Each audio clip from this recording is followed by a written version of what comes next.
ఇంకొకటి మన ఇన్ఫ్లుయెన్సర్స్ తరపున ఇప్పుడు మనం రిలీజ్కి ఎట్లా స్ట్రెస్, మొన్న చాలామందితో మాట్లాడుతుండే, మనం రిలీజ్కి ఎట్లా ఫీల్ అవుతామో, సినిమా మంచిగా ఆడాలి, మంచిగా ఆడకపోతే మనకు ఎనర్జీ పోతుంది కొన్ని రోజులు. వాళ్ళకు మనకి ఇయర్లీ 1-2 ఉంటే వాళ్ళు రోజు ఒక రీల్ పెడుతుంటారు, రోజు ఒక వీడియో పెడుతుంటారు, ఆర్ వీక్లీ పెడుతుంటారు. పెట్టిన ప్రతిసారి వాళ్ళకి ఆ రీల్ ఎంత రీచ్ అయింది, ఎంతమంది చూశారు, ఎన్ని లైక్లు వచ్చాయి, వీటి మీద చాలా స్ట్రెస్ పడుతుంటారు. మళ్ళీ మనకు క్రిటిసిజం వచ్చినట్టు వాళ్ళకి క్రిటిసిజం వస్తుంటుంది. సో నన్ను అడుగుతున్నారు, మీరు ఎలా డీల్ చేస్తారు ఈ క్రిటిసిజంతో? మనకు సినిమా నడవనప్పుడు ఇష్టం వచ్చినట్టు అందరు మాట్లాడుతుంటారు, అది పార్ట్ ఆఫ్ లైఫ్. వాళ్ళకి ఇంకా మీరు వచ్చినప్పుడు ఇది ఇంకోటి, మీరు వచ్చినప్పుడు ఇట్లా సోషల్ మీడియా ఇలాంటివి లేవు. అప్పుడు క్రిటిసిజం, ఈరోజు క్రిటిసిజం, ట్రోలింగ్ ఇవన్నీ ఇట్లా అంటుంటాం. ఆ రోజు మీకేముండేవి ఆ టైంలో, అండ్ దాన్ని మీరు ఎలా డీల్ చేసేవారు? విజయ్, దీనికి కూడా నాకు జరిగిన ఒక సంఘటన చెప్తాను. గ్రోయింగ్ స్టేజ్లో, సరిగ్గా మీరు అందరూ వినాలి, గ్రోయింగ్ స్టేజ్లో మనం చాలా వల్నరబుల్గా ఉంటాం, బిక్కుమంటూ ఉంటాం, రాణిస్తామా రాణించమా అనే సమయంలో. ఇలాంటి సమయంలో మనం ఎప్పుడు కూడాను పాజిటివ్ అట్మాస్ఫియర్ ఉన్న చోట మాత్రమే ఉండాలి. అది ఏర్పరచుకోవటం మన చేతుల్లో ఉంది. నేను ఇంకా సినిమాలు స్టార్ట్ అవ్వలేదు, పాండీ బజార్, టీ నగర్, మెడ్రాస్, అక్కడ ఒక ఏరియా ఉంటుంది. అక్కడ చాలామంది సరదాగా ఈవినింగ్ కబుర్లు చెప్పుకోవడానికి వస్తారు. వచ్చినప్పుడు వాళ్ళ దగ్గర నేను సరదాగా వెళ్తే ఒక ఫ్రెండ్ తీసుకెళ్ళాడు, రా సరదా కూర్చొని ఒక టీ తాగి వచ్చేద్దామని. ఏంట్రా మీ ఫ్రెండా, ఎవరు, ఏం పేరు? శివశంకర్ వరప్రసాద్ అండి. ఆహా, ఓకే, ఏంటి సినిమాలో వేషాలు వేద్దామనా? అవునండి. అబ్బో ఏ వేషాలు అంటే, అవకాశం ఉంటే హీరోగా చేద్దామని. రే ఇట్లారా, వీడు ఎంత అందంగా ఉన్నాడు చూడు, వాడు ఫోక్లోర్ ఫేస్, ఎంత చక్కటి ముక్కు ఎక్కువ, వాడికే దిక్కుద్ది వాడు లేదు, ఈయన హీరో అయిపోతాడట. అరే బాబు, మేమంతా అదే పరిస్థితి రా, చాలే అన్నాడు. ఎందుకు హుషారుగా వెళ్ళిన వాడిని తిరిగి ఎంతో నిస్సారంగా డల్ అయిపోయి రూమ్కి వచ్చాను. వచ్చిన వాడిని ఎందుకు వెళ్ళానా అక్కడికి అని, నేను ఏ వ్యక్తిత్వ వికాస్ పుస్తకాలు చదవలేదు, ఏ గురువులు లేరు, ఏ సద్గురువులు లేరు, నాకు ఎవ్వరూ లేరు. ఆ టైంలో నా ఆంజనేయ స్వామి నేను ఇంటరాక్ట్ అవుతాను, చేసుకుంటాను, నా బాధలు ఆయనతో చెప్తాను, ఆయన నాకు సమాధానం చెప్పినట్లుగా నాకు అనిపిస్తుంది, ఆ సూచనలు తీసుకుంటాను, తద్వారా అలాగే నేను వెళుతూ ఉంటాను. నేను ఎవరు వెళ్ళమన్నారు అక్కడికి? వాళ్ళందరూ దిక్కుమాలి అదోలు కదా, ఫ్రస్ట్రేటెడ్ పీపుల్. అక్కడికి వెళ్తే నీకు ఉత్సాహం వచ్చేస్తాను అనుకుంటావా? మన ఇద్దరం కూర్చున్నాం కదా, మన ఇద్దరం సరదాగా మాట్లాడుకుంటున్నాం కదా, నేను ఎంకరేజ్ చేస్తున్నాను కదా, ఎవడెళ్ళమన్నాడు రా అని. అవును స్వామి, తప్పైపోయింది, నేను వెళ్ళకూడదు, చిచ్చి చాలు. ఆ క్షణం నుంచి, ఇది I'm talking about 1977 somewhere mid, ఆ రోజు నుంచి మళ్ళీ పాండీ బజార్ వైపు నేను వెళ్ళలేదు. మనం నెగిటివిటీ ఉన్న చోటకు వెళితే, మనం కన్సాలిడేట్ అవుతాం, వెళితే కనుక మనం షార్టర్ అయిపోతాం. దీనికి బెస్ట్ ఎగ్జాంపుల్ అందరికీ తెలిసేలాగా చెప్పండి విజయ్, మనం స్లాబ్ వేస్తే ఆ రోజు వర్షం పడకూడదని అందరం కోరుకుంటాం, చాలామంది తెలుసు. వర్షం చుక్క ఒక్కటి పడితే ఆ రోజున మొత్తం స్లాబ్ అంతా మళ్ళీ వేయాల్సి వస్తుంది, మొత్తం నిరుపయోగం అయిపోతుంది. బట్ ఆరిన తర్వాత 2 days అయిన తర్వాత అదే నీరు క్యూరింగ్ కోసంగా మళ్ళీ వాడుకుంటుంటారు. అంటే ఇంట్లో మహిళలకు తెలియాలంటే పెరుగు తోడు పెడతామండి. ఆ పెరుగు తోడుకున్న సమయంలో ఒక చిన్న నిమ్మకాయో ఇంత ఉప్పు పడింది అనుకోండి, మొత్తం విరిగిపోతుంది. అదే తోడుకున్న తర్వాత అదే ఉప్పు, అదే నిమ్మకాయ పిండుకుంటే ఆ రుచే వేరు. నేను అలా అనుకుని నాకున్న ప్రతికూలాలని నా అనుకూలంగా నేను మార్చుకోవడం మూలంగా నాకు ఇంత మానసిక స్థైర్యం, మానసిక ధైర్యం వచ్చింది. నేను ఎప్పుడు అది అట్రిబ్యూట్ టు మై ఐడల్, నా భగవంతుడికి చేస్తుంటాను.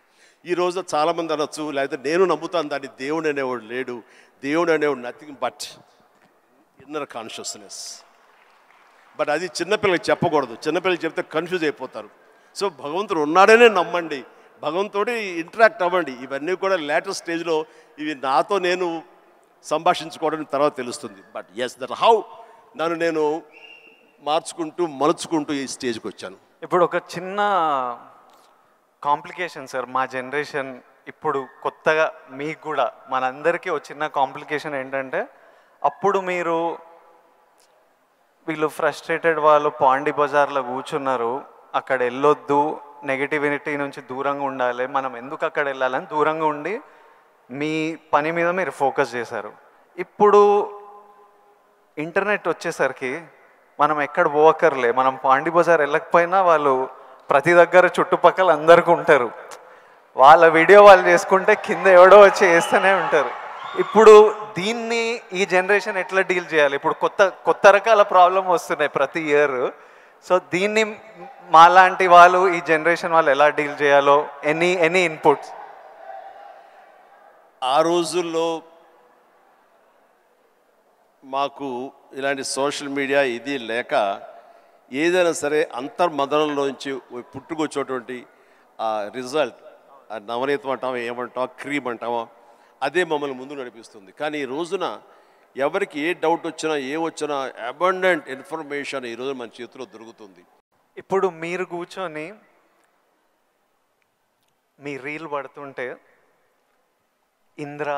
ఇంద్రాలో మీరు చూసింటారు, చూడాలనిలో మిమ్మల్ని మీరు చూసినప్పుడు మీకు ఏమనిపిస్తుంటుంది సార్? ఇప్పుడు ఇంద్రాలో షోరీల్లో మీరు చేసిన, ఇప్పుడు 25 years నుంచి లాస్ట్ 25-30 yearsలో మీ సినిమాలన్నీ డిఫరెంట్ ఏజ్ గ్రూప్లో మీ మెంటాలిటీ డిఫరెంట్గా ఉండింటుంది.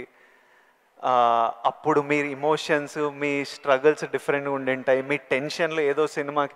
ఇప్పుడు నాకు ఈరోజు ఫ్యామిలీ స్టార్ రిలీజ్ అవుతుంది, నా షోరీలు ఎప్పుడైనా వేసినప్పుడు నాకు ఎవడే సుబ్రహ్మణ్యంది పడుతుంటే ఆర్ పెళ్లి చూపులది పడుతుంటే నాకు సడన్గా ఆ రోజు నేను ఎంత భయపడుతున్నా నాకు గుర్తొస్తుంటుంది.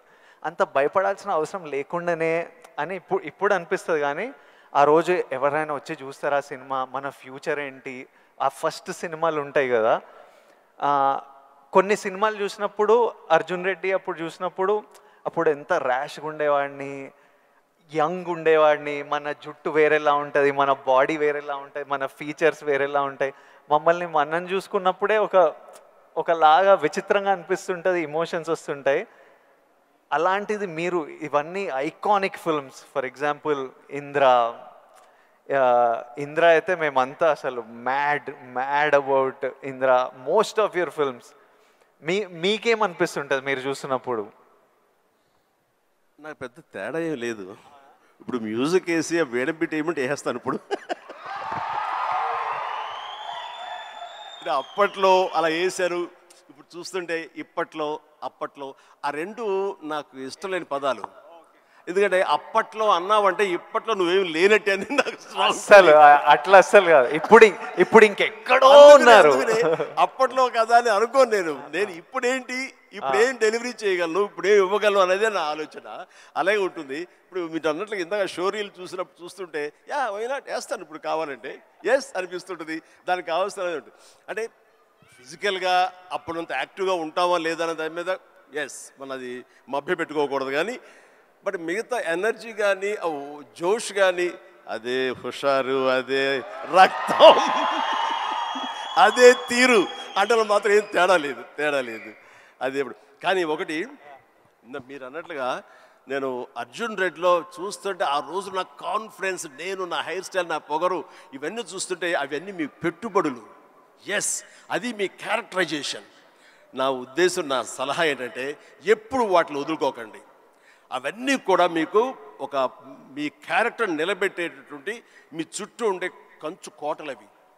దాని నుంచి ఎప్పుడు షార్ట్ అవడం కానీ దాన్ని అలా ఉండదు. ఎప్పుడు అదే పొగరుతో ఉండండి, అదే యాటిట్యూడ్తో ఉండండి. You will be loved by many millions of the people.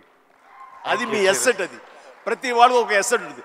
నేను తల్లగా అరే ఏమో దొబ్బుతున్నారు ఏంట్రా బాబు అన్నానుకో, ఆ డైలాగ్ నాకు అతకదు, నీకు అతుకుతుంది, నేను లైక్ చేస్తాను అట్లా.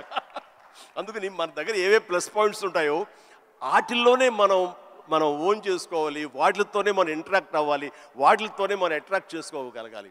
అందుకనే అవి మీ అసెట్స్ ఏమున్నాయో అది ముందు గుర్తించాలి. ఏ క్వాలిటీస్ అయితే ప్రజలు, ప్రేక్షకులు, ముఖ్యంగా మీ అమ్మాయిలు లైక్ చేస్తున్నారో దాన్ని మాత్రం వదులుకోవద్దు అంటారు. వదులుకోవద్దు. Yeah, please do it.